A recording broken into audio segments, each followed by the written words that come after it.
turns out they do. And we'll talk about factors that predict why, what circumstances they do that kind of thing. And then finally, we'll cover jury decision making, which is primarily what I study in my own research. And on Friday, hopefully we'll still have time to show you guys some video, a couple video clips of the documentary that I think is really great. Nicely illustrates all of these concepts. And to preview, psychology in the law is really a growing sub-discipline within the field of psychology. You've probably heard of the term forensic psychologist, right? That's an emerging trend. We actually have that sub-discipline within our psychology major. You can specialize in something like that. Basically, anyone who is a psychologist who studies the legal system technically is a forensic psychologist. I actually would prefer not to call myself a forensic psychologist because, of course, what is your stereotype of a forensic psychologist? Absolutely. You're a clinical psychologist, right? Someone who diagnoses individuals who committed crimes and testifies about their insanity. Were they not insane at the time of the crime?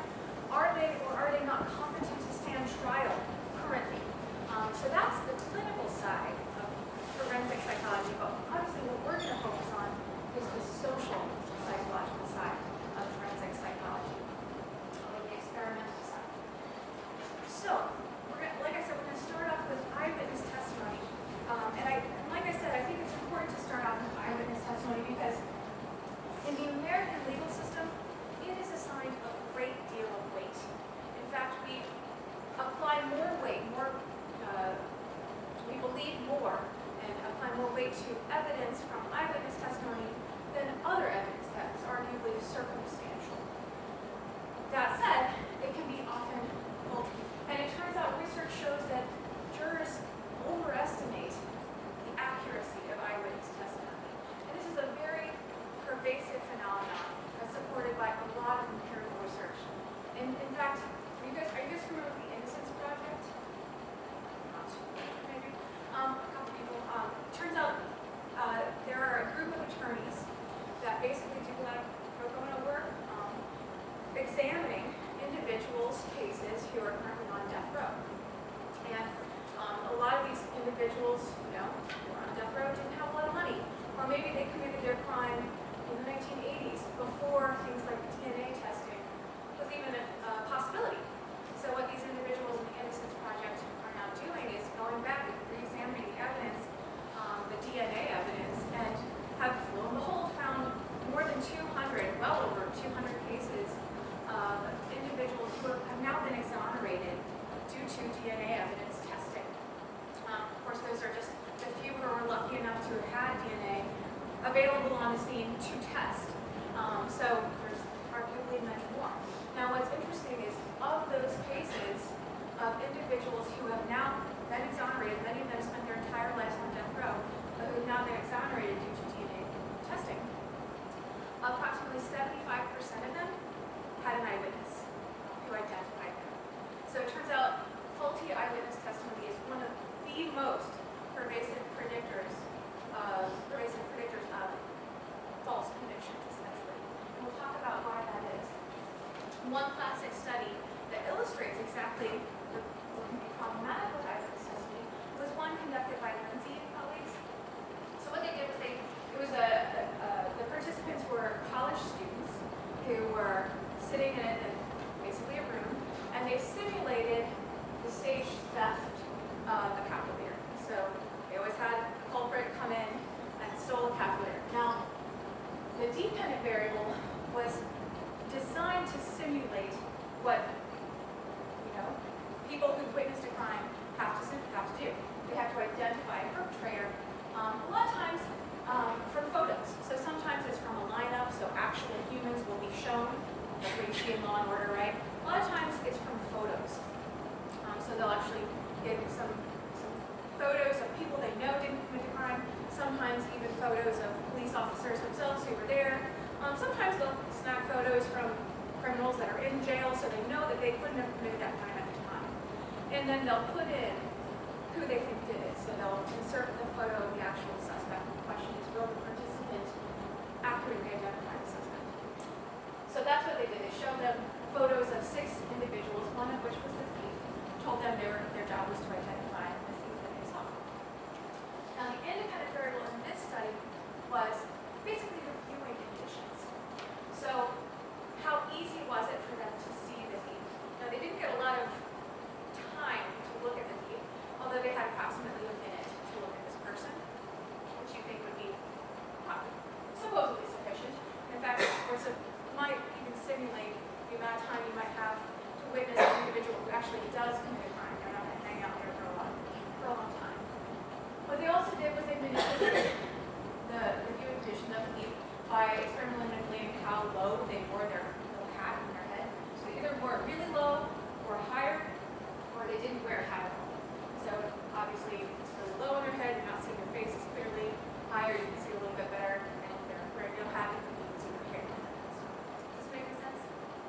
Okay, so then the dependent variable obviously is, could they accurately identify them? And just as you would expect, first of all, take a look at these purple bars. Because these purple bars represent the proportion of witnesses who correctly identified the thief. And as you might imagine, accurate identification was pretty low under the poor viewing conditions. So when that cap was really low on the head, we're talking about 30-something% accuracy rates, so below chance level.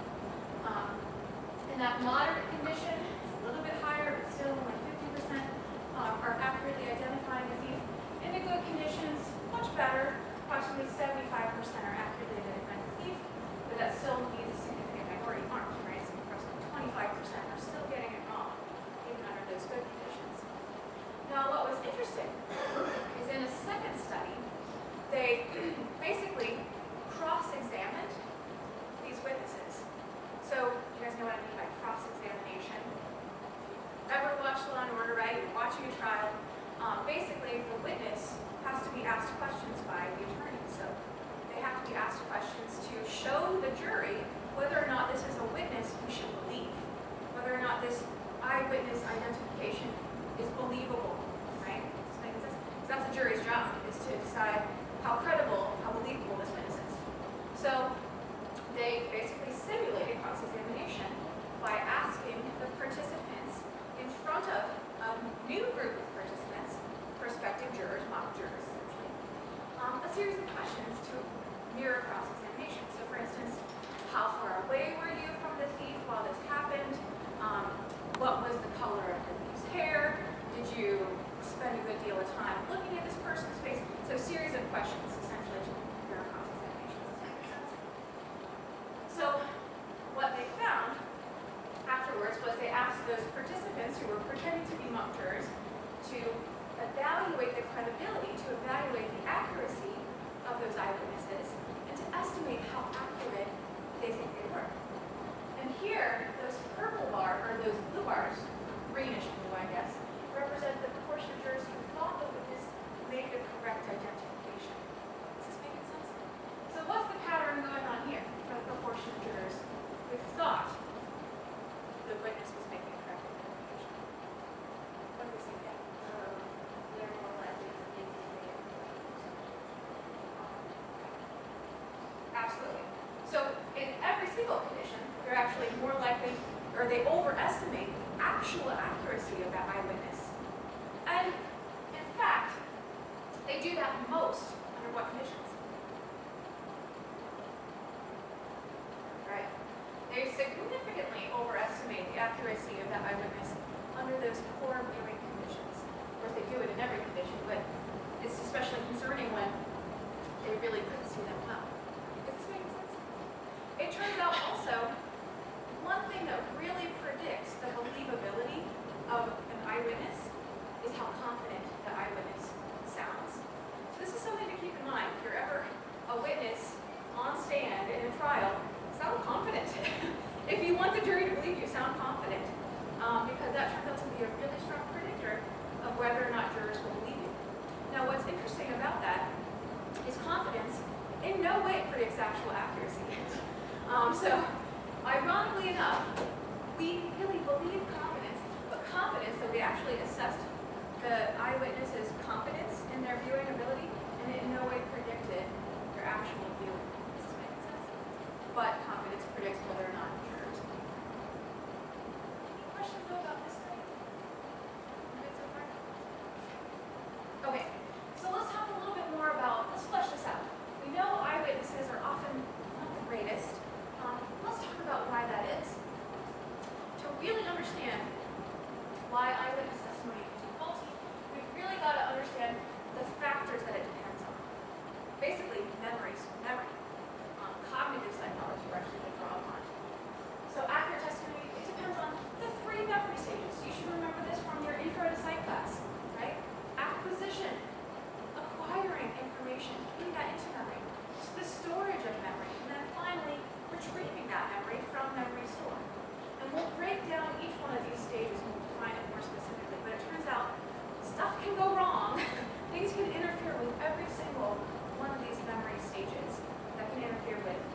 attend to it.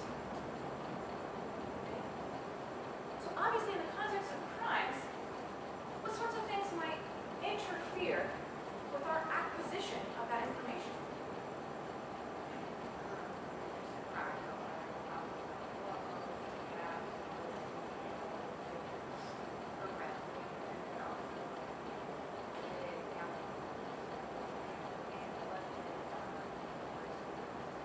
Absolutely. Things can distract us. It's a stressful situation sometimes. Yeah.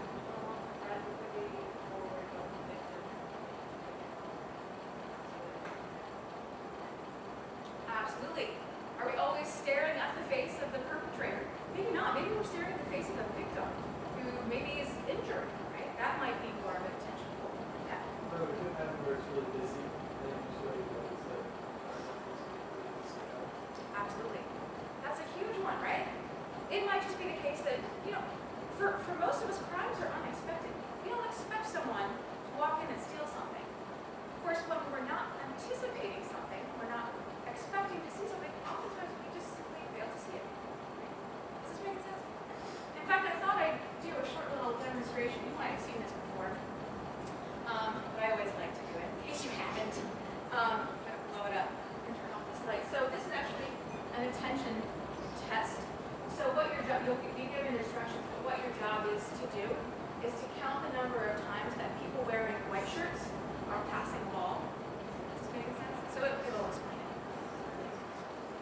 This is a test of selective attention. Count how many times the players wearing white pass the basketball.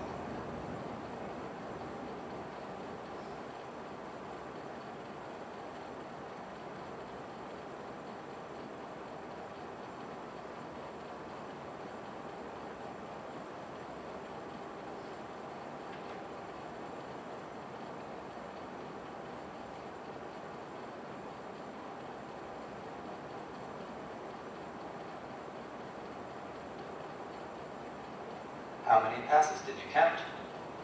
Anyone? Throw out a number?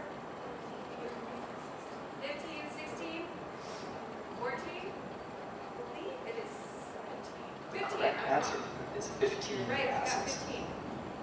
But did you see the gorilla? Anyone?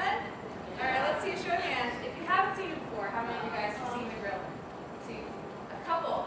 Let's see, 2, 3, 4, 5, 6, 7, 8, 9, 10, 11, 12. Okay, so approximately 12. I might have missed some hands. Let's watch it again. We'll see if you can spot it. Walks in, hangs on his chest. There he is. So some of you guys missed This the gorilla, video right? is from research by Daniel Simons and Christopher Shabridi, and All right, so let's talk about why that is. It turns out in this original study, turn the lights back on, approximately 50% of participants will miss the gorilla, even though he walks in, he bangs on his chest, and then he walks out, right?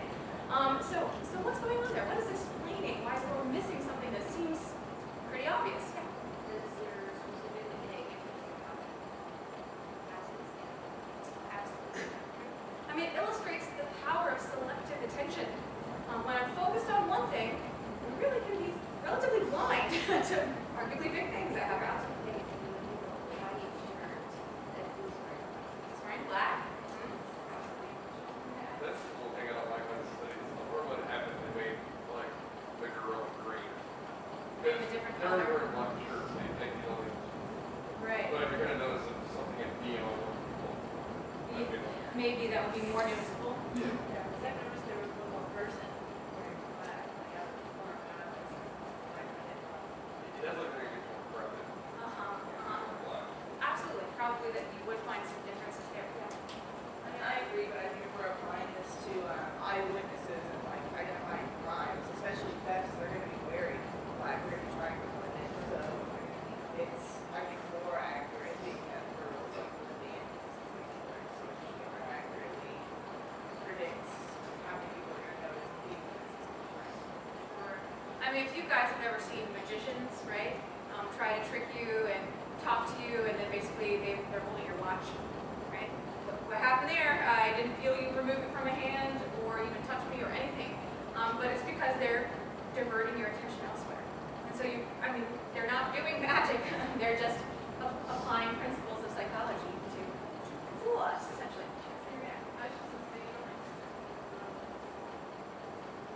Absolutely.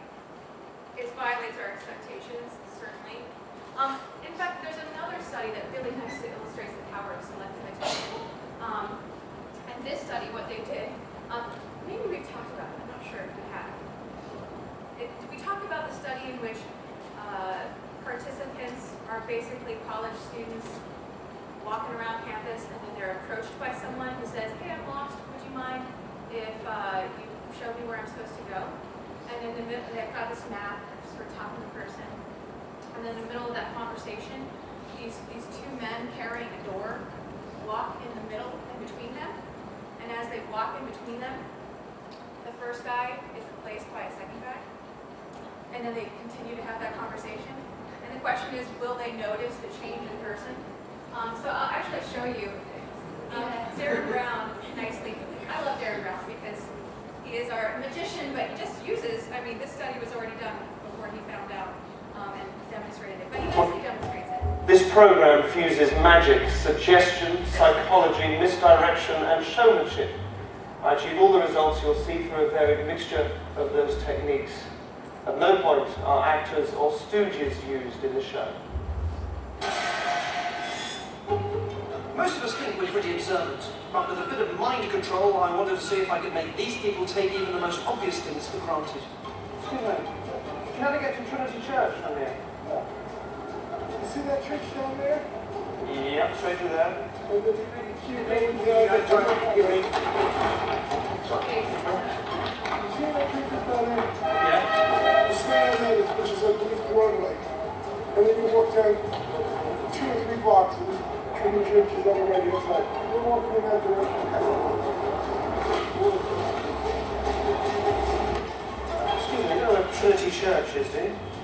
19 Wall Street in Broadway. Okay. Well, we're down here somewhere, aren't we? Yeah, you see, I need to. Sorry. Yeah. Inside the Trinity Church. If you keep going that way, you went Broadway, and you go on Broadway. That seemed almost too easy, so later on I see how far I can take it. Excuse me, mate, do you know this area? Do you know the area? Do you know where it was? Piccadilly Circus? So through there? Yeah, through the sister. Sorry, go on for me. This way. Oh, thank you very much. Okay, for the car. Cheers, mate, thank you. Excuse me, are you familiar with this area? No. Okay, alright. Piccadilly Circus? Piccadilly Circus. Come back here. Piccadilly Circus is right here. Sorry. Sorry, which? I start right here. Okay, so is that straight over? Definitely not that way.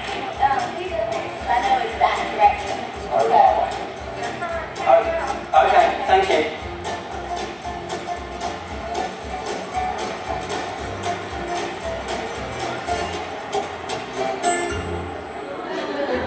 Excuse me, do you know where Trinity Church is?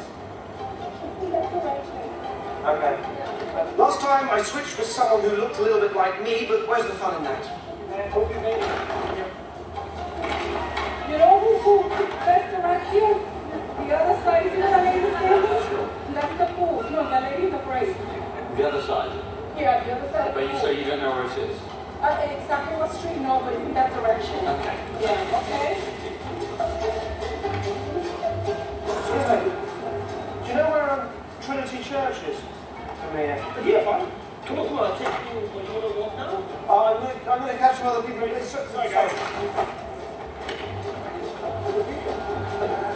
Okay, once you go on Broadway, Yes. remember the numbers are going.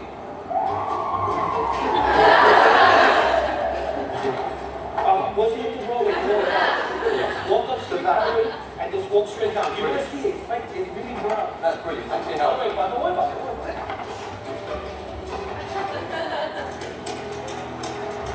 Do you know this area at all? How to get to St Paul's from here? I'm not even quite sure where we are.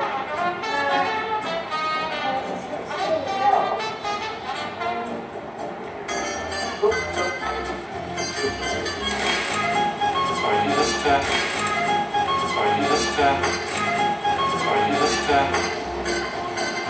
to work out where I'm going. We are here. Right, okay. Yeah, I think you should have turned in. I'm sure that wouldn't have worked quite as well if I was a very famous pop star. Sorry, can I have to get some calls from you? Yeah. Oh, okay. Is it Where's great? this here? Do you know where I'm here?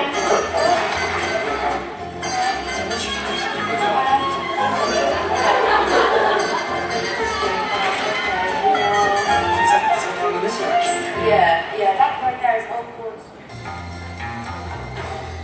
Excuse me. You know Trinity Churches? Ah, great. Well, where am I on here? Sort of there. Right here. Come on. We are Brooklyn Bridge. You want to cross over there? Go down Broadway. Okay, thank you. Okay. So, all right. So what's resonating? Do you think explains this phenomenon? Yeah. I mean, if it's a man and a man, like, you're not really looking at the face, you're looking at the back, and a lot of men. But with the woman, it's Woman, even the black man, right? also like, you're not going to be. You're going to second guess yourself before you're going to ask them. It's unexpected, right? We're not. How often does this happen in the real world, right? Yeah. Even the guy who was like, whoa, just continued on with it. He's like, no. Surely that couldn't have happened. It just must be me. Yeah. And I think that's largely what's going on in many of these cases.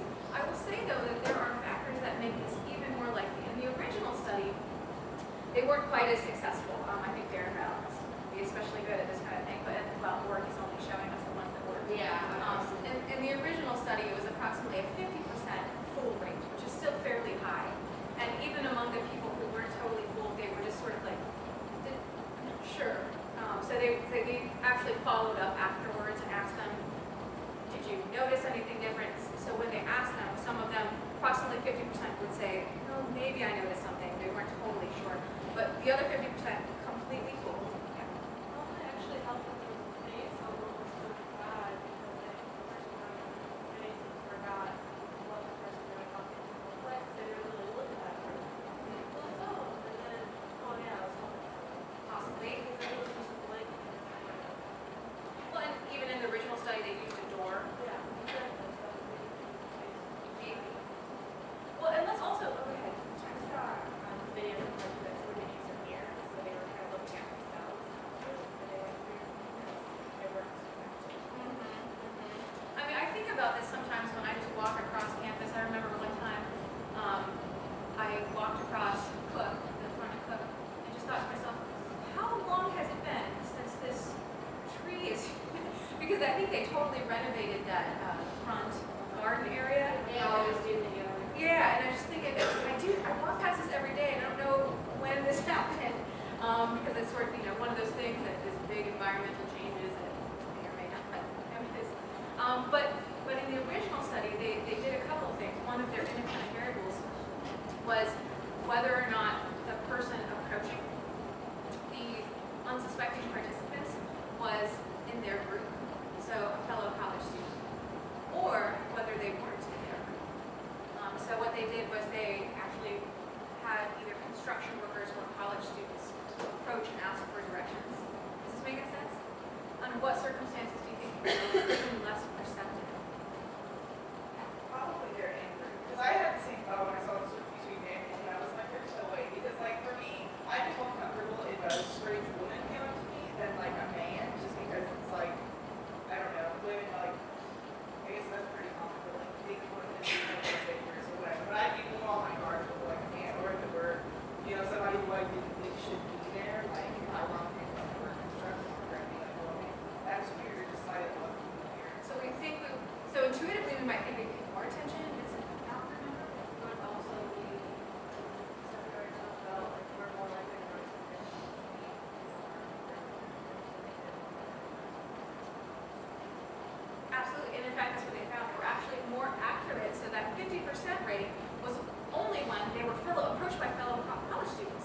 it decreased down to approximately 30% accuracy when they were approached by a construction worker. Because if you think about that, right? We've already talked about the cross-race effect, how we're more accurate when it comes to identifying people of our own races, and less accurate when it comes to identifying people of a different race. Because presumably, not because of familiarity, but because of they're not my group. They're less important to me. They're less unique and individual, right? They're all the same. That out-group homogeneity phenomenon, right? So we notice fewer differences between out-group members than in-group members. They found the same thing when they're approached by elderly individuals versus people of the same age. So again, you probably have plenty of experience interacting with elderly people as we do without interacting with them. Again, it just has to do probably with social categorization. And in fact, we know it does because in that original study, the college students just pretended to be construction workers. So they were actually the same research assistants who were posing as college students in one experimental paradigm who then posed as construction workers in a different experimental paradigm. Is this making sense? So apparently we're just less motivated to attend to individuating characteristics of out-group members than of in-group members, which I think can also help us understand that cross-race effect that we see in eyewitness identification. Is this making sense? Okay, so we've got acquisition. Things can go wrong there. Another thing we've already briefly mentioned is this weapon focus effect. Do you guys remember what we mean by a weapon focus effect? Of course, what happens when we have a weapon focus? Absolutely. So when it turns out what this is when a weapon is present in the context of a crime, later eyewitness accuracy drops or diminishes relative to if no weapon had been present. So when a weapon is present, eyewitness accuracy decreases or diminishes. Does this make sense? So, of course, what do you suppose this weapon focus effect is due to? Why does this happen? You're paying less attention to people, you're paying more attention to weapons, and related to where it's got something that Absolutely. So distraction could be one thing. Weapons, especially if they're pointed at people, at me even, right? They're unexpected, they're disturbing, they're gonna draw my attention to that weapon, right? In fact, we see that's what happens in empirical research. In addition, what also is probably happening when there's a weapon present? Stress, right? It turns out stress might also interfere with our ability to fully encode information. Although we know sometimes moderate stress can help us in terms of performance, it turns out when that stress is too high, it interferes with our performance, that curvilinear effect we see in research. So we've also got the weapon focus effect. Finally, or not finally, but next we should talk about storage. So we know things can interfere with just getting information into our memory, acquisition. We should also talk about things that interfere with memory storage. So what do we mean by storage? That's simply storing information in memory. So that's as simple as that. So storing information in memory. Of course, what happens over the passage of time? Absolutely. Memory is far from perfect. And indeed, substantial research shows that memory fades with the passage of time. This is called transience, right? Most of us do not have that photographic memory. Most of us forget. Perhaps even worse, we as humans are subject to what's called reconstructive memory. So what is reconstructive memory? It's simply that memories can be distorted by information encountered after the event has occurred. So memories can be distorted after encountering information after the event has occurred. So by encountering information after that event. Did I go too fast right now? So memories can be distorted by encountering information after that event. What sorts of information, if we're talking about crimes especially, what sorts of information would you as a witness, would I as a witness encounter after having witnessed that crime? There might be more witnesses. I might hear their accounts. Yeah. Let's say that you were like just a witness and a police officer will describe it. And you're like, oh well, this can and a lot of this Mexican. I'm like, well, maybe, yeah, because you don't know. Just like, well, I didn't really look at it. I saw his skin color, but yeah, just absolutely. I mean, that's the prime thing that people have studied in the literature. After you witness an event, police have to talk to you about it. They need to find out what you saw. So they have to ask you questions. Now, hopefully they're asking what sorts of questions. What is the ultimate goal in any form of police interview? To make it the best possible police interview. Non-biased questions. Open-ended questions. Tell me everything you saw. Period. Shut your mouth, right? The more specific that question becomes, the more leading it becomes. The more specific, the more information they might be giving to you unwittingly, right? Is this making sense? So it's tempting to ask specific questions.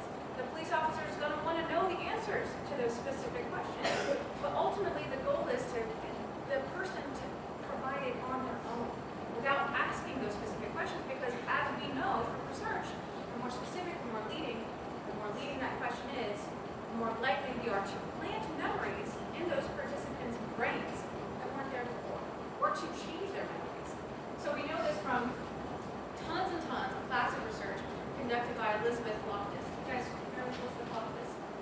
If not, yes, she's a very famous woman, conducted literally hundreds upon hundreds of studies. One of the most famous psychologists known. This is just one of many of his classic studies. So for instance, participants in this study were shown a video clip of an automobile accident, and afterwards they were asked questions, as they would be if they were a witness in that actual crime. So they were asked, for instance, one question was, how fast were the cars going one day? The independent variable was the adjective used. So how fast were the cars going when they hit, smashed, or contacted? Is this making sense? So the dependent variable is literally estimated miles per hour. And as you can see, as you'd expect, it had a significant effect. So participants in the smashed condition estimated significantly higher miles per hour than the hit, who were higher than the contacted. This is huge, by the way. I mean, this is a one-word experimental manipulation. To find significant effects with one word, imagine what we could find if it's an even more leading question. In fact, a week later, when these participants were brought back into the lab, even though no broken glass was at the scene of the crime, participants were then asked, was there broken glass at the scene of the crime? 32% of the participants in the smashed condition said they saw broken glass, compared to only 14% in the hit condition, even less in the contact condition. So it's potentially shaping their memory store. Now we could debate about whether this is memory store that's changing, or whether it's a response bias, whether it's retrieval that's changed, whether it's literally their memory of the event or just what they're responding to in the context. Either way, they're now providing different information. Is this making sense? Yeah. What if people are just using like their general schema for like car crashes for memories? Like I think of car crash, I think of two cars at an intersection, glass everywhere, people standing around, and there's cops there. So even in this situation, if I was just watching a video, I'm like, oh yeah, there's glass there, and there had to have been cars crashing into each other. And it may not have been whether they saw it or not, it was just a general, yeah, there's glass there. Sure. So maybe your own schemas, that would be an interesting study to measure participants' schemas and see if that predicts